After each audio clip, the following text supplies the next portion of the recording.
Subscribe कीजिए हमारे YouTube channel सुनहरे पल को और बेल आइकन प्रेस करना ना भूलें हमारे न्यू वीडियोस के अपडेट के लिए।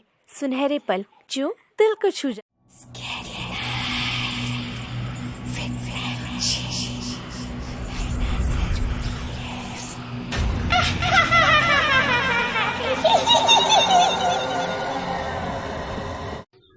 वैसे तो हम बोतलों का इस्तेमाल पानी भरने के लिए करते हैं, लेकिन मेरे दादा बोतलों का इस्तेमाल भूत प्रेतों को कैद करने के लिए किया करते थे। मेरे दादा पेशे से झाड़ फूक का काम किया करते थे और गांव में ही उनकी एक छोटी सी किराने की दुकान भी थी, जो कि ठीक ठाक चला करती थी। कुछ समय बाद मेरे दादा का देहांत हो गया था, जिस कारण मैं और दादी दुकान में बैठने लगे थे। मेरे पापा जी क्योंकि बाहर ही जॉब किया करते थे, इसीलिए ये जिम्मेदारी दादी के कंधे पर आ गई थी। हम दादा के जिंदा रहते हुए कभी दादा के कमरे में नहीं गए थे और जब तक मेरी दादी भी जिंदा थी तब भी हम दादा के कमरे में कभी नहीं गए।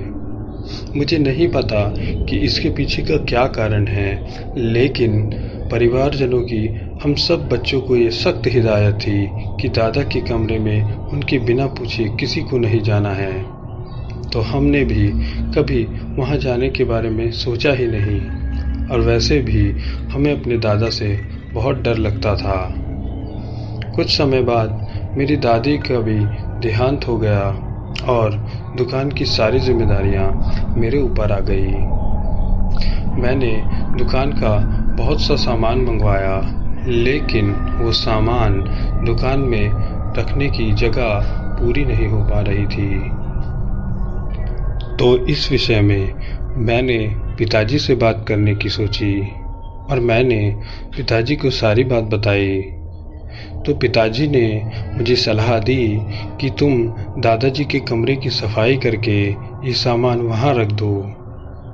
मुझे भी ये सलाह बहुत पसंद आई और मैं दादा के कमरे की सफाई में जुट गया। हालांकि मुझे दादा के कमरे में ज़्यादा सामान तो नहीं मिला, लेकिन वहाँ पर कुछ कांच की बोतलें थी जिनमें शायद दवाई भरी हुई थी। लेकिन उन सभी बोतलों में एक अजीब सी बोतल थी जिसमें जंजीर बंधी हुई थी और वह उठाने में भी बहुत भारी थी। जैसे ही मैंने उस बोतल को उठाया तो बोतल मेरे हाथ से नीचे गिर गई और उसके टूटते ही एक जोरदार चीख निकली। हालांकि मैंने उस टाइम पर उस चीख पर ध्यान नहीं दिया और अपने काम पर लग गया। लेकिन जब कुछ देर बाद मैं दुकान में बैठा हुआ था तो मुझे ऐसा महसूस हुआ कि जैसे मेरे पीछे कोई खड़ा है। जैसे ही मैंने ये देखने के लिए पीछे घूमा कि मेरे पीछे कौन खड़ा है, तो मेरी आंखें फटी की फटी रह गई। मेरी आवाज़ भी मेरे गले से निकल नहीं पा रही थी। मैंने देखा कि मेरे पीछे एक लाल आंखों वाली औरत खड़ी है, जिसकी आंखें बाहर की ओर लटकी हुई हैं। उसके मुंह से खून टपक रहा था। उस औरत ने मुझसे कहा, तेरा बहुत बहुत धन्यवाद, तूने मुझे 40 साल बाद उस बोतल से बाहर निकाला है। बोल, मैं तेरी क्या सहायता कर सकती हूँ? मैं तेरी गुलाम हूँ, तू मुझसे जो कहेगा मैं वो करूँगी। मैं उस टाइम पर बहुत डरा सहमा हुआ था, इसीलिए मुझे समझ ही नहीं आ रहा था कि मैं क्या करूं। मैंने जैसे तैसे उस औरत से उस टाइम तो पीछा छुड़ाया, लेकिन अब रोज़मर्रा का काम हो गया था। वो औरत बार बार मुझे दिखाई देती और मुझे कहती, मुझे बताना तेरा क्या काम है, मैं करूँगी, मैं तेरी गुलाम हूँ। मैं इन चीज़ों से बहुत परेशान हो गया था और एक दिन मैं शांति के लिए अपने दादा के कमरे में जाने लगा। दरअसल मेरे दादा के कमरे में मुझे एक अद्भुत शांति प्राप्त होती थी, क्योंकि वो कमरे घर से अलग था उसमें ना तो किसी का शोर आता था और ना ही किसी के आने की कोई भी संभावना थी।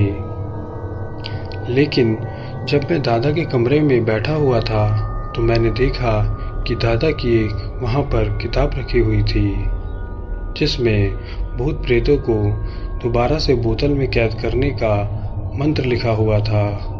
हालांकि ये क्रिया थोड़ी सी कठिन थी, पर इतनी भी नहीं कि मैं उसे ना कर पाऊँ।